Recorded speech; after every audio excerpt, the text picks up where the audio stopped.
Good morning friends, welcome to the prelims booster session. आज का पहला टॉपिक है पीएलआई फॉर पॉलीसिलिकॉन। टॉपिक आपके इकोनॉमिकल इंपॉर्टेंट है। तो ministry of new and renewable energy जो है प्रिपेयर कर रही है एक पीएलआई स्कीम पॉलीसिलिकॉन मैन्युफैक्चरिंग के लिए, ताकि क्रिटिकल गैप जो है इंडिया के सोलर सप्लाई चेन में वो फिल हो सके।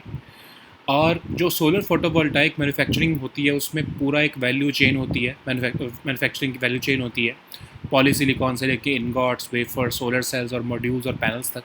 जो पहली 3 स्टेजेस हैं इनको हम अपस्ट्रीम सेगमेंट कहते हैं, और जो सेल्स और मॉड्यूल्स हैं उनको हम डाउनस्ट्रीम सेगमेंट कहते हैं। तो इंडिया जो है उस डाउनस्ट्रीम सेगमेंट में तो बहुत आगे एक्सपैंड हो चुका है, लेकिन जो अपस्ट्रीम है उसमें हम अभी भी काफ़ी ज़्यादा इम्पोर्ट डिपेंडेंट हैं। तो ये इम्बैलेंस जो है इससे जो है बहुत हमारे लिए जो है वैल्यू चेन में वल्नरेबिलिटीज़ आ जाती हैं। जो स्टार्टिंग मटेरियल है क्रिस्टलाइन सिलिकॉन सोलर सेल्स का, वो जो है डोमिनेट करता है ग्लोबल मार्केट को, और उस पर हमारी कंप्लीट इंपोर्ट डिपेंडेंस है। कोई भी इसमें डिस्ट्रप्शन आएगी अगर पॉलीसिलिकॉन सप्लाई में, तो पूरी की पूरी डाउनस्ट्रीम चेन जो है वो रुक सकती है। इसलिए पॉलीसिलिकॉन प्रोडक्शन जो है, जो कि एक केमिकल और रिफाइनिंग प्रोसेस है, उसको गवर्नमेंट कंसिडर कर रही है कि एक इंडिपेंडेंट इंडस्ट्री का स्टेटस दे दिया जाए। इसके लिए ही ministry of new and renewable energy जो है वो एक डेडिकेटेड पीएलआई स्कीम पर काम कर रही है, ताकि डोमेस्टिक पॉलीसिलिकॉन की प्रोडक्ट मैन्युफैक्चरिंग हो सके। 10 गीगावाट तक मैन्युफैक्चरिंग कैपेसिटी हम सपोर्ट कर सकें। सेपरेटली इसको हम एग्जिस्टिंग पीएलआई स्कीम्स जो सोलर पीवी मॉड्यूल्स के साथ है उससे सेपरेटली इसको चला सकें। जो एग्जिस्टिंग सोलर पीवी मॉड्यूल्स की पीएलआई स्कीम है वो पूरी वैल्यू चेन को कवर करती हैं इंक्लूडिंग पॉलीसिलिकॉन, लेकिन जो इम्प्लीमेंटेशन है वो बहुत अनइवन रही है। सोलर सेल्स और मॉड्यूल मैन्युफैक्चरिंग जो है वो रैपिडली एक्सपैंड हुई हैं, लेकिन कुछ भी जो है वो पॉलीसिलिकॉन में ज़्यादा एस्टैब्लिश नहीं हो पाया है। इसलिए गवर्नमेंट जो है वो कह रही है कि पॉलीसिलिकॉन के लिए एक सेपरेट पॉलिसी की ज़रूरत है। नेक्स्ट हम टॉपिक देखते हैं जंतर मंतर। ये टॉपिक आपके आर्ट एंड कल्चर के लिए इंपॉर्टेंट है। दिल्ली हाई कोर्ट ने क्वेश्चन किया है कि क्यों बार बार जंतर मंतर रोड को दिल्ली के प्रोटेस्ट वेन्यू की तरह जो है वो डेजिग्नेट किया जाता है। तो इसलिए जो है वो रिवाइव हुई है कि debate about balancing right to protest with public order. तो जंतर मंतर 18वीं सेंचुरी एस्ट्रोनॉमिकल ऑब्जर्वेटरी है जो महाराजा सवाई जयसिंह II ऑफ जयपुर ने बनाई थी। इसका इंडिया की rich tradition of astronomy, mathematics और साइंटिफिक ऑब्जर्वेशन से लिंक है। तो जो महाराजा थे उन्होंने 5 एस्ट्रोनॉमिकल ऑब्जर्वेटरीज बनाई थी दिल्ली, जयपुर, उज्जैन, वाराणसी और मथुरा में। मथुरा वाली तो डिमोलिश हो चुकी है। जो ऑब्जर्वेटरी दिल्ली है उसको कहते हैं कि वो सबसे पहले जंतर मंतर बनाया गया था। अब अगर हम देखें इस जंतर मंतर का बेसिकली मीनिंग हुआ एस्ट्रोनॉमिकल ऑब्जर्वेशन और कैलकुलेशन के लिए इंस्ट्रूमेंट्स। तो मॉडर्न ऑब्जर्वेटरीज की जो है जैसे वो जो है आपकी ऑप्टिकल इंस्ट्रूमेंट्स पर डिपेंडेंट होती हैं। जंतर मंतर में कुछ ऐसे मैसनरी स्ट्रक्चर्स बनाए गए हैं जो कि नेकेड आई एस्ट्रोनॉमिकल ऑब्जर्वेशंस को फैसिलिटेट करते हैं। तो ये जो इंस्ट्रूमेंट्स हैं इसको रिमार्केबल जियोमेट्रिक पोजीशन के साथ बनाया गया ताकि सेलेस्टियल मूवमेंट्स को हम मेजर कर सकें। तो जो ऑब्जर्वेशंस ने जो ये ऑब्जर्वेटरीज हैं डिमॉन्स्ट्रेट करती हैं इंडिया की एडवांस अंडरस्टैंडिंग एस्ट्रोनॉमी की, इवन बिफोर जो टेलीस्कोप्स जो है वो सब कॉन्टिनेंट में आए। जंतर मंतर जो जयपुर वाला है उसको यूनेस्को वर्ल्ड हेरिटेज साइट का स्टेटस मिला हुआ है। जो दिल्ली का जंतर मंतर है वो आर्कियोलॉजिकल सर्वे ऑफ इंडिया द्वारा प्रोटेक्टेड है। तो टाइम अगेन जैसे अभी दिल्ली हाई कोर्ट ने कंसर्न एक्सप्रेस किया है कि इसको बार बार जो है वो साइट को डेमोन्स्ट्रेशंस के लिए यूज़ किया जाता है। हेयरिंग जो है वो सुप्रीम कोर्ट के डायरेक्शन के बाद शुरू हुई थी, जब सेंटर को कहा गया कि कंसिडर करो कि जंतर मंतर को दिल्ली की डेजिग्नेटेड प्रोटेस्ट साइट ना बनाया जाए। अब याद रखो कि प्रोटेस्ट जो है वो हिस्टोरिक जंतर मंतर मॉन्यूमेंट के अंदर नहीं होते हैं, उसके सामने होते हैं, ठीक है, ऑपोजिट रोड पर जो मॉन्यूमेंट के। नेक्स्ट हम टॉपिक देखते हैं facility for anti proton and ion research. Topic science and tech के लिए इंपॉर्टेंट है। तो फर्स्ट 3 ऑफ द 3 यूनिट्स जो बीम कैचर इक्विपमेंट के हैं वो रीच कर चुके हैं international mega science project facility for anti proton and ion research site पर। तो ये facility for anti proton and ion research क्या है, एक large multipurpose particle accelerator facility है डार्मस्टैट जर्मनी में। इसको डेवलप किया जा रहा है कॉर्पोरेशन के साथ, इंटरनेशनल पार्टनर्स के। इंडिया का कंट्रीब्यूशन जो है इसमें वो department of science and technology और डिपार्टमेंट ऑफ एटॉमिक एनर्जी के थ्रू जाता है। इंडिया जो है इसका one of the founding members है इस इनिशिएटिव का 2010 से। अब बीम कैचर इक्विपमेंट क्या होती है, one of the key elements होते हैं जो सुपर फ्रैगमेंट सेपरेटर के जो प्रोड्यूस करते हैं रेडियो एक्टिव बीम्स, ये ज़रूरत होती है इनकी ताकि जो रेमनेंट्स हैं primary heavy ion beams of energy के उनको एब्जॉर्ब किया जा सके। तो इसको डिज़ाइन किया गया है by central mechanical engineering research institute Durgapur द्वारा। नेक्स्ट हम टॉपिक देखते हैं national Gopal Ratna awards. Topic आपके गवर्नेंस के लिए इंपॉर्टेंट है। तो department of animal husbandry and dairying जो है उन्होंने नॉमिनेशंस मांगे हैं नेशनल गोपाल रत्न अवार्ड 2026 के लिए। ये कंट्री के हाईएस्ट ऑनर्स हैं in the life stock and dairy sector. इनको इस्टेब्लिश किया गया था राष्ट्रीय गोकुल मिशन 2021 में, और इसका मिशन है कि जो है व्यू है कि कंजर्व करें, डेवलप करें इंडिजिनस बोवाइन ब्रीड्स को साइंटिफिक मैनर में, और इनकरेज करें हम excellence among milk producing farmers, dairy cooperatives, MPCs, dairy farmer producer organisations और आर्टिफिशियल इंसेमिनेशन टेक्नीशियंस। एक इसमें प्रोविज़न एक स्पेशल अवार्ड जो है नॉर्थ ईस्टर्न रीजन और हिमालयन स्टेट्स के लिए भी अलग से रखा गया है। नेक्स्ट हम टॉपिक देखते हैं वर्ल्ड ट्राइबल डे 2026। टॉपिक आपके सोशल इश्यूज़ के लिए इंपॉर्टेंट है। तो international day of world indigenous people, जिसको हम वर्ल्ड ट्राइबल डे भी कहते हैं, उससे पहले 2 दिन का कल्चरल फेस्टिवल जो है जिसमें शोकेस किया गया है इंडिजिनस कम्युनिटीज़ के हेरिटेज को, वेललर college for women Tamil Nadu around में ऑर्गेनाइज़ किया गया। तो वर्ल्ड ट्राइबल डे क्या है? 9 अगस्त को हर साल मनाया जाता है अवेयरनेस जनरेट करने के लिए ताकि प्रोटेक्ट हो सके right of world indigenous people. और इसके ओरिजिन जो है हम 1994 के दिसंबर से देखते हैं, जब यूनाइटेड नेशंस जनरल असेंबली ने 9 अगस्त को एनुअल डे माना था। और इस समय जो हुआ था क्या था कि UN working group for indigenous populations की मीटिंग हुई थी जिनीवा में 1982 में, तो उसको हम कमेमोरेट करते हैं। अब अगर हम कुछ फैक्ट्स देखें तो इंडिजिनस पीपल जो हैं वो 6% से कम पॉपुलेशन के हैं, लेकिन फिर भी 28% अर्थ के सरफेस के गार्डियंस हैं, जिसमें 11% वर्ल्ड के फॉरेस्ट भी आते हैं। इनके food systems incredibly self sufficient हैं और ये 50 से 80% अपने फूड और रिसोर्सेज खुद ही जनरेट कर लेते हैं। नेक्स्ट हम टॉपिक देखते हैं Everest engine. Topic science and tech के लिए इंपॉर्टेंट है। तो एस्ट्रोबेस स्पेस टेक्नोलॉजीज़ जो है उन्होंने रिसेंटली एवरेस्ट जो कि 800 kN का full flow stage combustion rocket engine है वो अनवेल किया है। इंडिया का पहला privately developed high thrust FFSC engine है। ये reusable medium lift launch vehicles के लिए इसको डिज़ाइन किया गया है। पावर्ड है by liquid oxygen and liquid methane. अब फुल फ्लो कंबस्शन क्या होता है? अनलाइक कन्वेंशनल रॉकेट इंजन जहाँ पर कुछ हॉट गैसेस जो है वो कंबस्शन के टाइम पर प्रोड्यूस होती हैं और उनका यूज़ किया जाता है टर्बो पम्प्स में, जिससे फिर फ्यूल और ऑक्सीडाइज़र को मेन कंबस्शन चैम्बर में डाला जाता है। अब फुल फ्लो इंजन जो है वो इस स्टेप को एक आगे ले जाता है। अब जो इसमें फ्यूल और ऑक्सीजन है पहले पार्शियली बर्न होती हैं सेपरेट प्री बर्नर्स में, जिससे कि हॉट गैसेस प्रोड्यूस होती हैं, और फिर ये जो हैं गैसेस इनको रिस्पेक्टिव पम्प्स जो है कोई ये जो इनके रिस्पेक्टिव पम्प्स हैं उनको ड्राइव करते हुए जो है वो आगे लेके जाती हैं और मेन कंबस्शन चैम्बर तक। इससे इंजन जो है ऑपरेट कर पाता है एफिशिएंटली बहुत हाई टेम्परेचर पर या हाई प्रेशर पर, और इसको हम मानते हैं one of the most advanced approaches है रॉकेट प्रोपल्शन की। अभी तक दुनिया में सिर्फ स्पेसएक्स ही ऐसी कंपनी है जिसने एक FFSC इंजन को ऑर्बिटल रॉकेट में फ्लाई किया है। नेक्स्ट हम टॉपिक देखते हैं कदर F मिसाइल। ये टॉपिक सिक्योरिटी के लिए इंपॉर्टेंट है। तो कदर F मिसाइल जो है वो यूज़ किया गया जाता है ईरान के कन्फ्लिक्ट्स विद इसराइल में।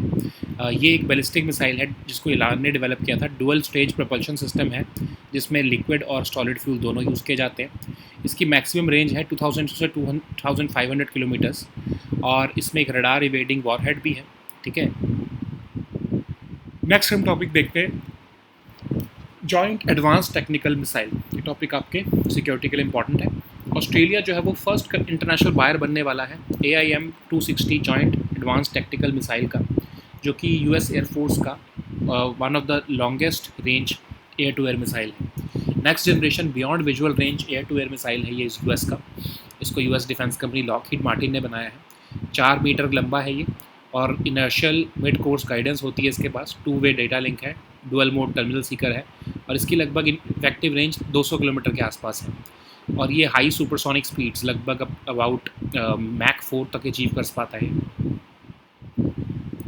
नेक्स्ट हम टॉपिक देखते हैं डेल्फ्ट आइलैंड। ये टॉपिक आपके इन्वायरमेंट के लिए इंपॉर्टेंट है। श्रीलंकन नेवी ने 11 इंडियन फिशरमैन को रेस्क्यू किया है रिसेंटली नियर डेल्फ्ट आइलैंड। ये डेल्फ्ट आइलैंड जो है इसको नेडुनथीवू कहते हैं, और ये पार्क स्ट्रीट में लोकेटेड है। वन ऑफ द बिगेस्ट है ये 7 इनहेबिटेबल आइलैंड्स इस रीजन के, फ्लैट और ओवल शेप्ड है और यहाँ पर हमेशा ही हवा चलती रहती है और सराउंडेड है ये by shallow waters, beaches of coral chunks and sand, और कोई स्ट्रीम्स नहीं है इस आइलैंड पर। और तमिल ओरिजिन के लोगों द्वारा इसको लोकेट किया गया था, लेकिन इसकी फिर भी एक रिच हिस्ट्री है। चोला डायनेस्टी से लेकर Dutch, Portuguese, British colonial period सबके पास रहा है। डच जो है उन्होंने इसका नाम डेल्फ रखा था, क्योंकि नीदरलैंड्स में एक सिटी है डेल्फ नाम की, उसके नाम पर इसका नाम रखा गया है। नेक्स्ट हम टॉपिक देखते हैं नीशी ट्राइब। ये टॉपिक सोशल इश्यूज़ के लिए इंपॉर्टेंट है।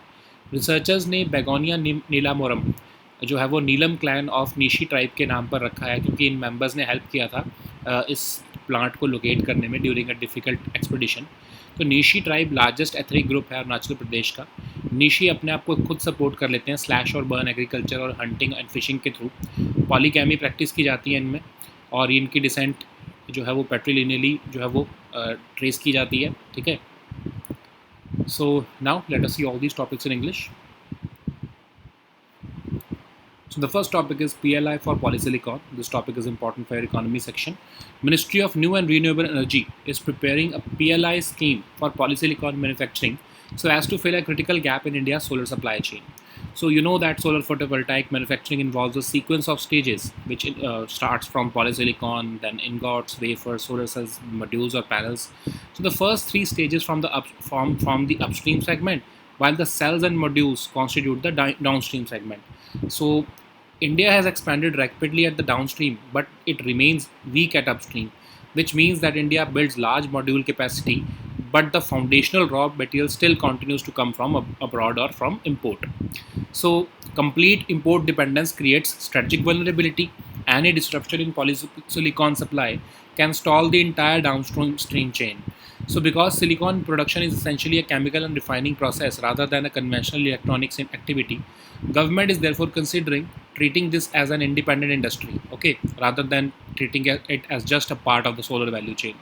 So for that, Ministry of New and Renewable Energy is working on a dedicated PLI scheme for polysilicon manufacturing, so as to promote domestic polysilicon manufacturing, support more than 10 gigawatts of manufacturing capacity, and this will operate separately from the existing PLI schemes, okay, for solar PV modules. So the existing solar PV module PLI covers the entire value chain, including the polysilicon level also, but the implementation has been uneven. Therefore, government believes that polysilicon requires a separate policy. So the next topic is Jantar Mantar. This topic is important for your art and culture section. Delhi High Court has questioned the continued use of Jantar Mantar Road as Delhi's designated protest venue, reviving the debate over balancing the right to protest with public order. So Jantar Mantar is an 18th century astronomical observatory built by Maharaja Savai Jai Singh II of Jaipur. It reflects India's rich tradition of astronomy, mathematics, scientific observation. So it was constructed by Maharaja Savai Jai Singh, who constructed 5 astronomical observatories between 1724 and 1735. The observatory at Delhi was the first Jantar Mantar to be built and later served as the model for larger observatory at Jaipur. So, unlike modern observatories which rely on optical instruments, Jantar Mantar consists of large masonry structures which are designed for naked eye astronomical observations. These instruments were constructed with remarkable geometric precision to measure celestial movements. So the observatories demonstrate India's advanced understanding of astronomy before the widespread use of telescopes in the subcontinent. Among the 5 observatories, the Jantar Mantar at Jaipur has been designated as a UNESCO World Heritage Site. The Delhi Jantar Mantar is protected by Archaeological Survey of India. So what happened is that in last few days, Delhi High Court expressed concern over the continued use of this site for demonstrations.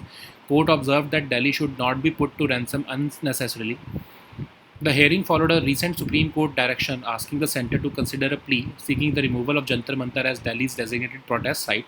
It is important to note that protests are not held inside the monument, but they are held outside the road opposite this monument.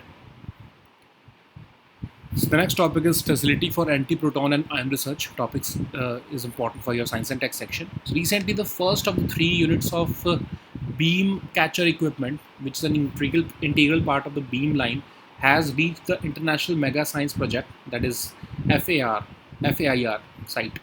What is Facility for Anti-Proton and Ion Research? It's a large multi-purpose particle accelerator facility which is being built at Darmstadt, Germany. It is being developed and built in cooperation with international partners. India's contribution to this is funded jointly by the Department of Science and Technology and Department of Atomic Energy. India became one of the founding members of this initiative in 2010. So, what is beam catcher equipment? It is one of the key elements of the super fragment separator, which produces the radioactive beams, and it is required to absorb the remnants from the primary heavy ions beams of energy. So, it was designed by the Central Mechanical Engineering Research Institute, okay, in Durgapur. So the next topic is National Gopal Ratna Awards. This topic is important for governance section. So Department of Animal Husbandry and Dairying has invited nominations for the National Gopal Ratna Awards 2026. So these are basically country's highest honors in the livestock and dairy sector. It was established under the Rashtriya Gokul Mission in 2021. So it has a view to conserve and develop indigenous bovine breeds in a scientific manner. The aim is to encourage excellence among milk producing farmers, dairy cooperatives, milk producer companies, dairy FPOs, and artificial insemination technicians. There is also a provision for special award for the northeastern region and Himalayan states. The next topic is World Tribal Day 2026. This topic is important for social issues. Ahead of the International Day for the world's indigenous people, which is also known as the World Tribal Day, two-day cultural festival also showcased the heritage of indigenous communities, and it was held at Vellalar College for Women, Erode, Tamil Nadu. So, World Tribal Day is observed on August 9th every year to raise awareness and protect the rights of the world's indigenous people.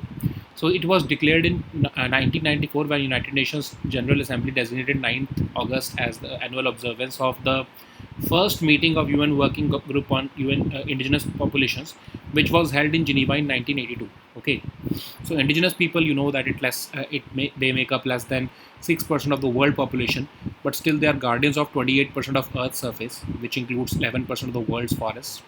Their food systems are incredibly self-sufficient, producing about 50 to 80% of their food and resources.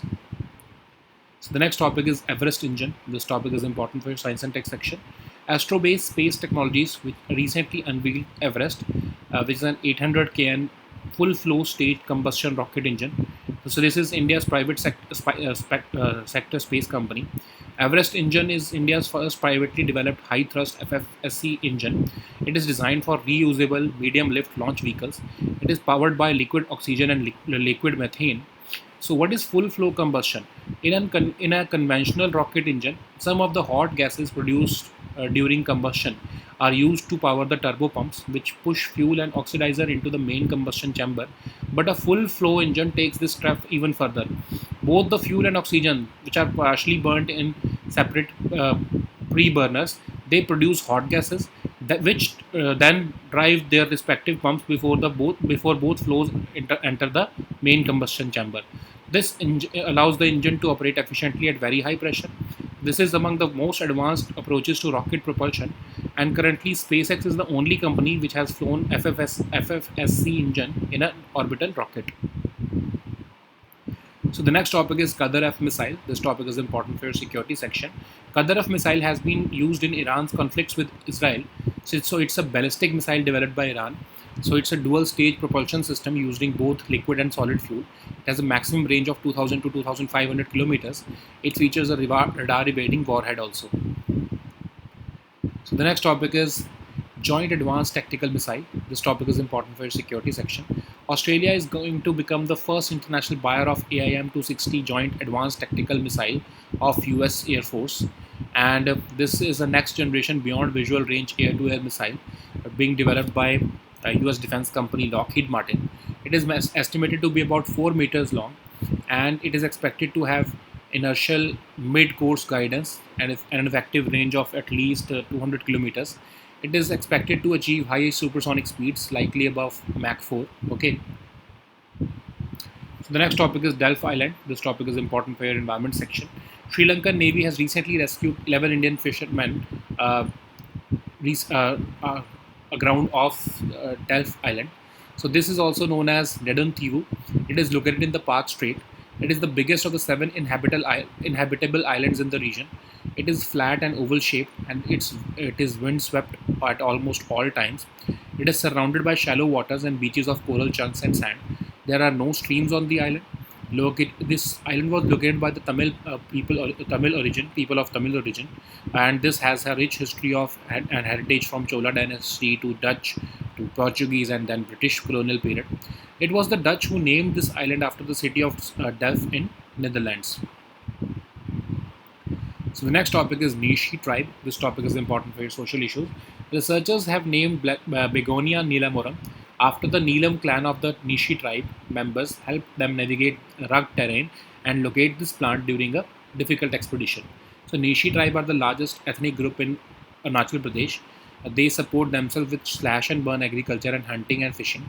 Polygamy is prevalent among them.